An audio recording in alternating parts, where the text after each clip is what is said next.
Shroom, wait, Chad, hey there, there you buddy. go. Awesome. We got action. All right, we are rolling.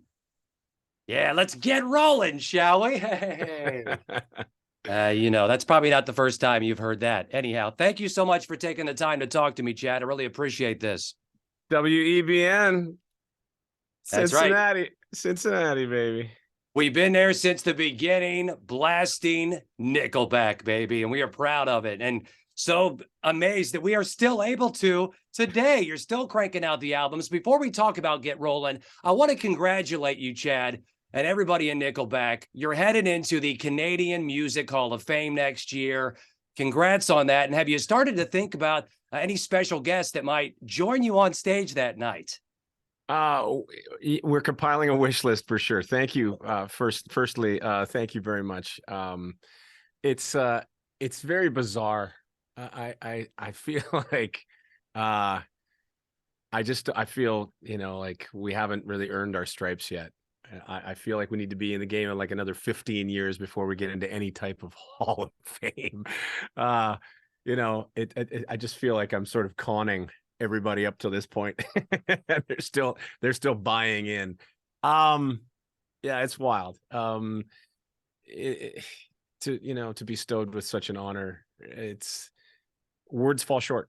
Well, you're definitely earning of it. I mean, the 11th best-selling musical act of all time, that says a lot. 50 million units sold, 23 chart-topping singles. You're just humble, Chad. You deserve to be there. And next up, hopefully it'll be the Rock and Roll Hall of Fame.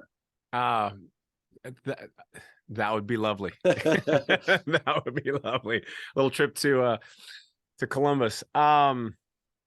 No, Cleveland. Sorry, Cleveland. That's all right. That's all right. I just pulled a hello Cleveland. That's awesome. Oh, that's fantastic. Now, for those of you listening that don't know what that means, there's a little movie about rock and roll that you should probably watch called Spinal Tap, and I literally just did it. That was fantastic.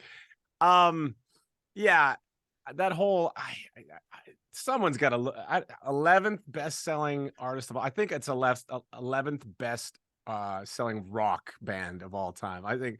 Okay. I don't know who's coming up with these stats. I think it's great that you're still taking my mom's calls and allowing her to give you statistics. That's great. Right.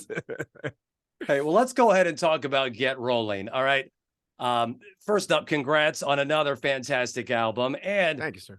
I want to talk about my personal favorite song on the album, which it's hard to choose because all the songs are great. But if I had to pick what Shroom's favorite song on Nickelback's Get Rollin', I'm going to go with Skinny Little Missy. I love that track, Chad. What can you tell me about the creation of Skinny Little Missy?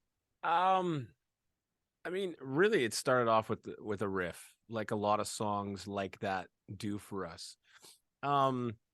I'll get something crunchy, some groovy thing going on. It's tuned down to Z. And it's tuned way down there in the basement. And then I got to listen to this thing over and over, and then a vibe starts coming. And then like once I kind of had this once I had the chorus sort of mapped out, this like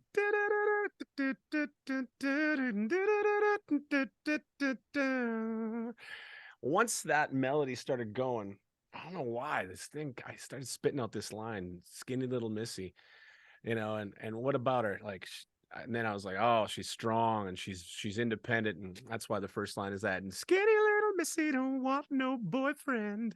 Yeah. When it gets to that, she doesn't need anybody. She's got herself, and she's just ferociously independent. And then all of a sudden, I started to realize, I'm like, I think I know. I think I know where this is going.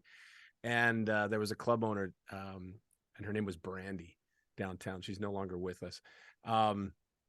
And that woman was so good to me. Just treated me so well. And I watched her run that club and deal with the nightmares that you can imagine that club owners deal with. Yeah, so that was the inspiration right there. Wow.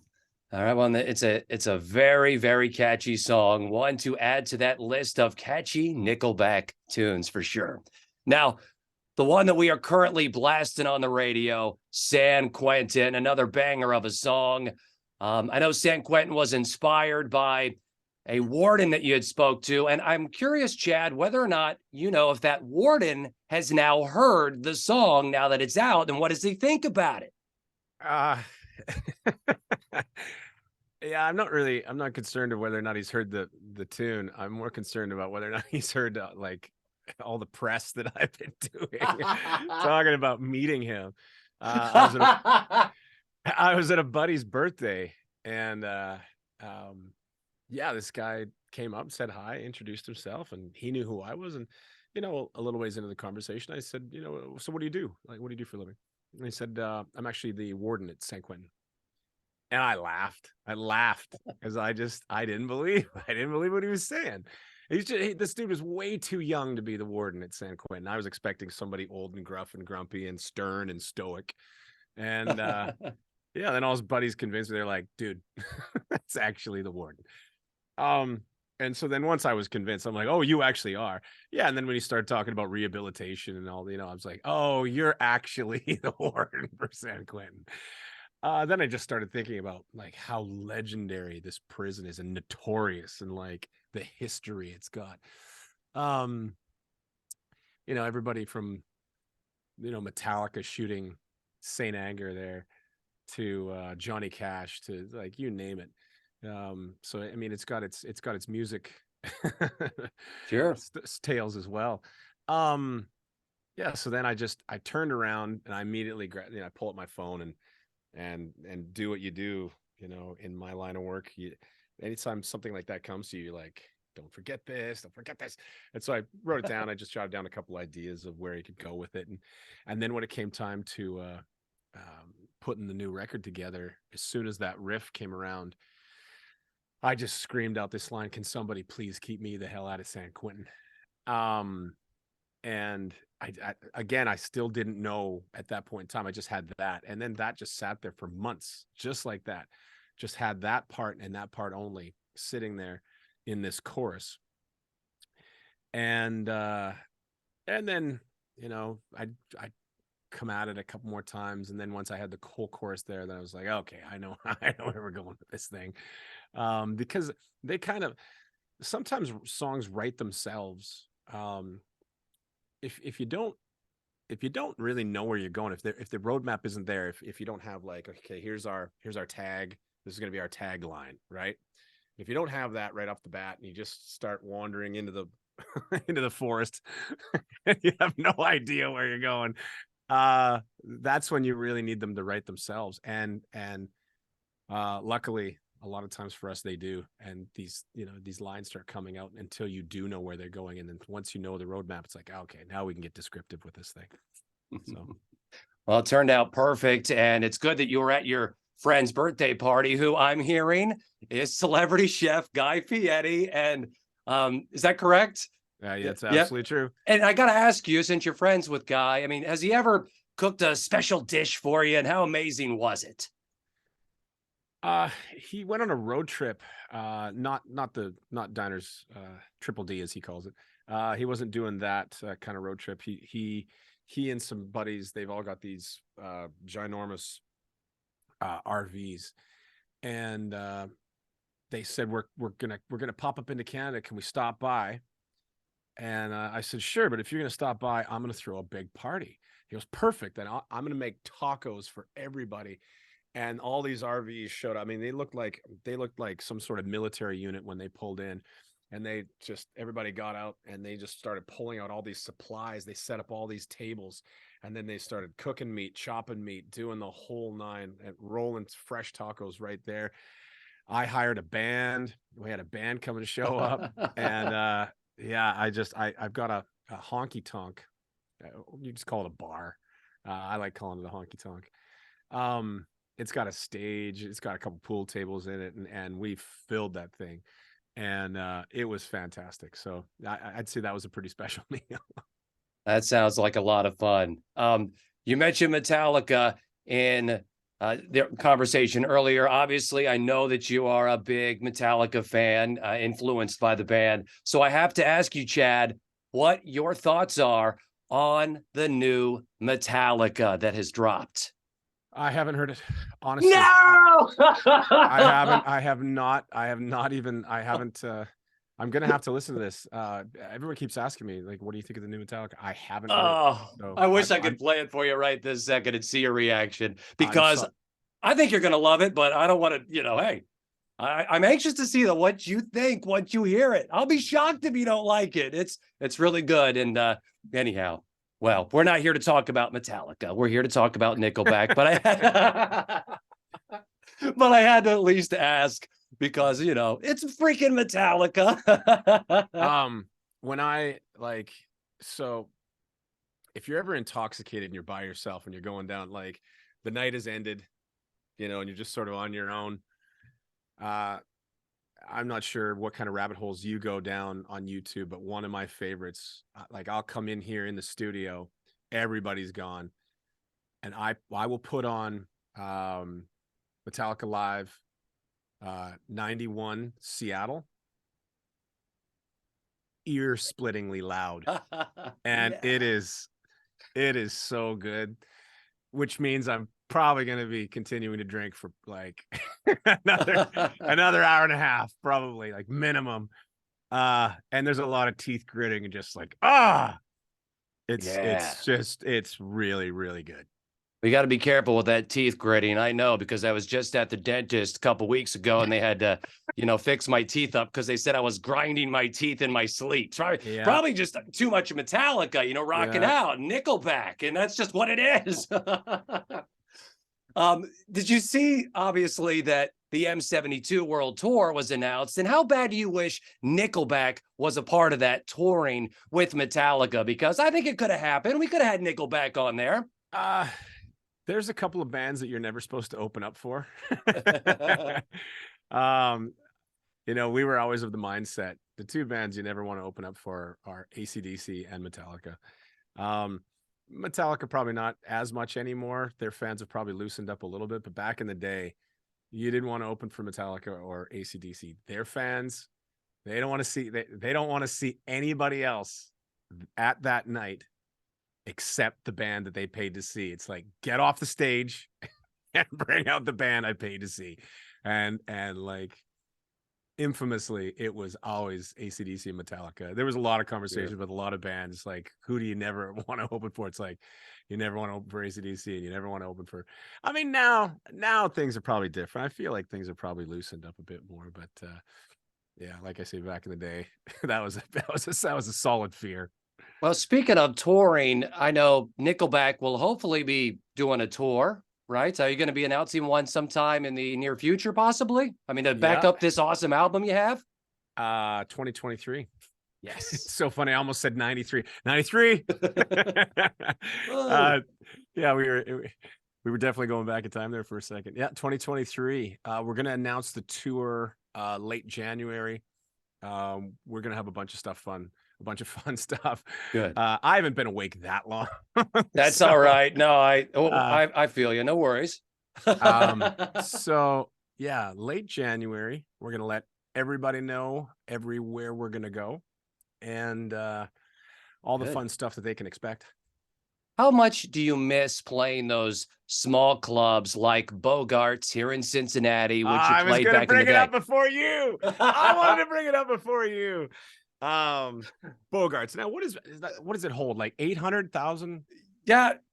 Yeah, right around. I mean, we're talking like thousands. Yeah, it's very small. Let's just say that it's a very intimate setting. Let's just say 1,000 people. It's a small club. We played Bogart's so many times. Like, we started off, we were opening up for so many other bands, and I just wanted to headline Bogart's, and then finally we got to headline Bogart's one day. It's like, you guys started playing us probably more on the radio or something, and people wanted to come see us play. And then it was and what's the amphitheater called? Riverbend? Yep, Riverbend. Yep. Yeah. And then we made our way to Riverbend, and Yeah, we've had so many good times in Cincinnati. Like some great shows there. Great fans. The fans in that city have always been so good to us. I have a serious fondness in my heart for that town. Now, Cincinnati is definitely a great rock and roll city, no doubt about it. And it would be awesome to see Nickelback just come back to do an intimate show at WEBN at Bogarts. Maybe that's something we can work out down the line. Why don't we look into that? That'd be some I'm in, fun. dude. I'm in. Like we just did. So right when we did the album release, right around November 18th. So the first show was on my birthday, actually, November 15th. We played Toronto and we did Drake's Club. Drake's got a club there called History. And that's about I don't know what that holds, maybe like 2,200 people or something. So we did get to go back and do the club thing. And then we went and played. So then we flew to New York. We did some more press, and then we went out to Jersey and we played the Starland Ballroom. Legendary Starland Ballroom. And that place, like they say, that place holds 2,500 people or something like that. That place probably holds, honestly, like legally, like in like anywhere else in the world, that club would hold 900 people. And they just packed these humans in there like sardines. I just could not believe how many people they squished in there.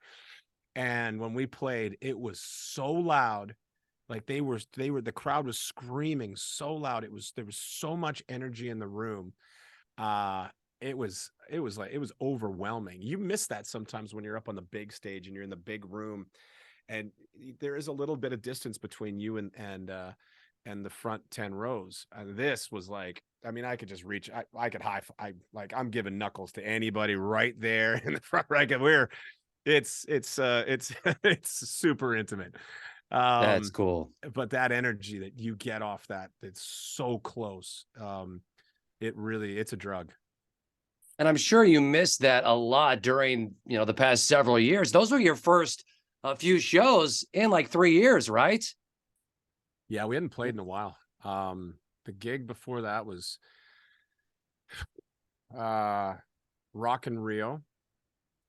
And there was 120,000 people there to go. So to go from that, Wow. and then to have the pause button hit on the entire world for years, and then to come back and our next show be like a 2,000 seater in Toronto on my birthday is like it's very bizarre but really cool. Yeah, I could see how, you talked about how it's a drug. I could see how you'd, have withdrawal, from being up on the stage even. I mean, did you experience anything like that? And what did you do to, keep yourself busy in a nutshell, during that time you had down? Well, I mean, I pretty much just tried to drink my way through through lockdown. Sadly, a lot of people did that, I think.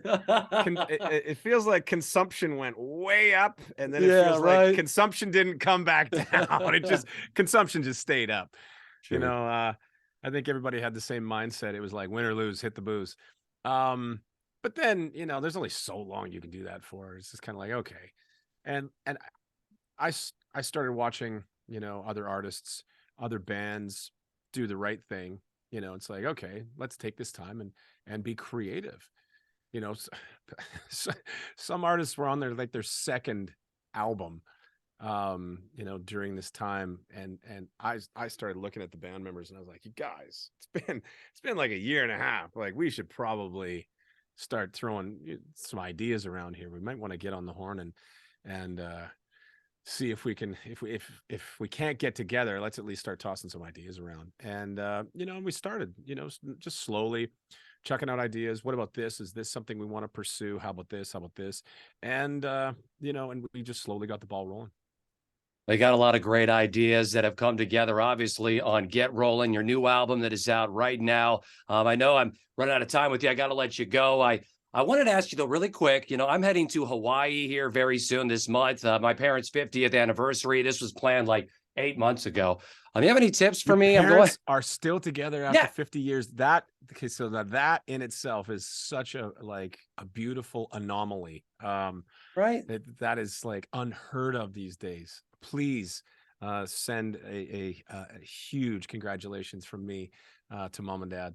I will definitely do that. Thanks. That means a lot. Yeah, it's amazing. And they wanted to go to Hawaii, so 8 months ago we booked this trip, and now you have the volcano erupting there. So I was like, But people are like flocking towards it, like they want to go see it. I thought this worked out perfect, really, because we might get to see some real lava right before our very own eyes. Should be pretty cool.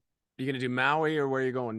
Yeah, we're gonna be we're going flying into Honolulu first, and then we're going to the Big Island. But we're not going to be too far away from from the volcano. So I rented a Jeep, and I'm looking forward to cruising around. You got any ideas, any tips on where I should hit up? Now, you've been to Hawaii, I'm assuming. Well, the guy you want to talk to is my brother Mike, the bass player. Yes. Mike lived in Maui for probably 10 years. He just moved to LA a couple of years ago. Yeah, Mike's the guy to talk to. Okay.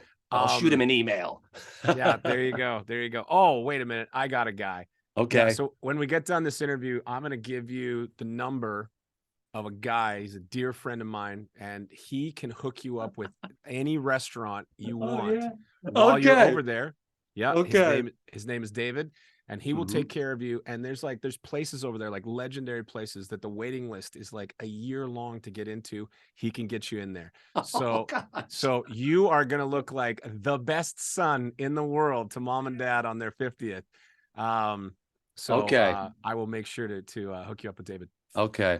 That sounds great. Well, the hit-making machine of Nickelback, it continues. Get Rollin'. It is loaded with heavy, crunchy riffs. You got country-sounding riffs, poppy riffs, lyrics that you can sing along to at first listen. I mean, Chad, it's everything that I'd expect from a Nickelback album, and I absolutely love it. Congratulations on your continued success, and we are hoping to see you soon here in Cincinnati. Thank you so much, my friend. That is, I really appreciate you saying that. Thanks for the love, and thanks for taking the time today. Thank you.